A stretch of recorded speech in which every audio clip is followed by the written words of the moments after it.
பிரியமானவர்களே, மறுபடியும் உங்களை இந்த நாளில் சந்திக்கிறதுல எனக்கு ரொம்ப சந்தோஷம். இன்னைக்கும் இன்னொரு வசனம் மூலமாக உங்களோட நான் பேச விரும்புகிறேன். சங்கீதம் 121 1வது வசனம் 2வது வசனம்.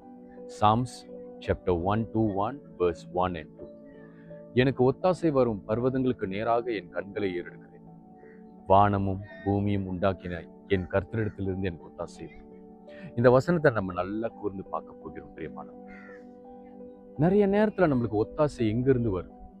நல்லா கொஞ்சம் யோசிச்சு பாருங்க. நம்ம யாருக்கிட்ட தேடுறோம்? ஒத்தாசைனா என்ன? ஹெல்ப்.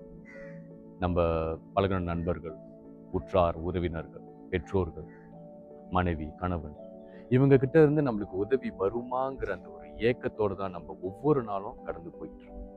ஆனா வேதம் என்ன சொல்றதுன்னா, தாவீது ராஜா அன்று அவர் எழுதின அந்த ஒரு வார்த்தை தான் நம்ம பார்க்கிறோம். எனக்கு ஒத்தாசை வரும் பர்வதங்களுக்கு நேராக என் கண்களை ஏறெடுக்க, வானமும் உண்டாக்கின என் கர்த்தரிடத்திலிருந்து எனக்கு ஒத்தாசை வரும். அவர் நம்பினது தேவனை மட்டும். 1 சாமுவேல் 17வது அதிகாரத்தை நீங்க பார்க்கும் பொழுது, கோலியாத்தை அவர் முறியடிக்கிறதுக்கு முன்பாக அவர் நின்று கொண்டிருக்கிற அந்த தருணத்துல கூட இராணுவத்தை அவர் நம்பல், ஆயுதத்தை அவர் நம்பல், அவர்கிட்ட இருக்கிற அந்த பொசிஷன் அவர் நம்பல். ஆனா அவர் நம்பினது என் தேவன். என் தேவன் என் மத்தியில இருக்கும் பொழுது என்னால கோலியாத்தை முறியடிக்க முடியும். அதே போல் சவுலோடு அவர் பட்ட பாடுகள், உயிருக்கு போராடி ஒளிந்த நாட்கள், நிறைய மலையின் மேல் மலையில் உள்ளெல்லாம் போய் ஒளிந்து அவர் மனுஷனை தேடும். அவர்கிட்ட இருந்த ஆளுடைய பலத்துல அவர் ஓடணும். கர்த்தருடைய சமூகத்துல உட்கார்ந்து ஜெபிச்சார். அவருடைய ஒத்தாசையை மட்டும் அவர் எதிர்பார்த்தார். அவருடைய ஒத்தாசை, அவருடைய ஹெல்ப். நல்லா பாருங்க பிரியமானவர்களே, இந்த நாளிலும் நம்மளுக்கு சில காரியங்கள், சில தேவைகள் இருக்கிறது. நம்ம யாரை தேடி போறோம்? யாரை நம்பி, யாரை சார்ந்து நம்ம உட்கார்ந்துருக்கோம்? கர்த்தரை சார்ந்திருக்கும் பொழுது உன் யுத்தம் அவருடைய யுத்தமாய் மாறுகிறது.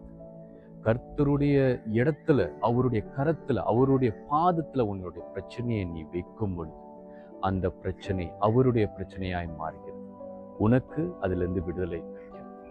எனக்கும் பிரியமானவர்களே, நம்மளை தாழ்த்தி கர்த்தருடைய சமூகத்துல நம்மளுக்கு எல்லாவற்றையும் ஒப்படைச்சிடும். அவர்கிட்ட இருந்து நம்மளுக்கு ஒத்தாசை வரும். ஆமீன். ஒரு சின்ன ஜெபிப்போமா? பிரியமானவர்களே, கர்த்தாவே, இந்த நேரத்திலும் இதை பார்த்து கொண்டிருக்கிற ஒவ்வொரு சகோதர சகோதரிகள், தாய்மார்கள், தகப்பன்மார்கள், குட்டிகள் எல்லாரையும் உடைய கர்த்தரை ஒப்புக் கொடுக்கிறேன். அவர்களுடைய இருதயத்தில் இருக்கிற வாஞ்சைகள் உமக்கு தெரியும், தேவைகள் உமக்கு தெரியும். அவர்களுக்கு நீர் ஒத்தாசையாய் இருந்து அவர்களுடைய எல்லா காரியத்தையும் வாய்க்க செய்யும்படியாக அடியன் இந்த ஜெபத்திலே ஒப்பு கொடுத்து ஜெபிக்கிறேன். என் ஜெபத்தை கேட்டமைக்காக நன்றி. துதிகன மகிமையாகும் இயேசு கிறிஸ்துவின் நாமத்திலே ஜெபத்தை எடுக்கும் நல்ல ஜீவன். God bless you all.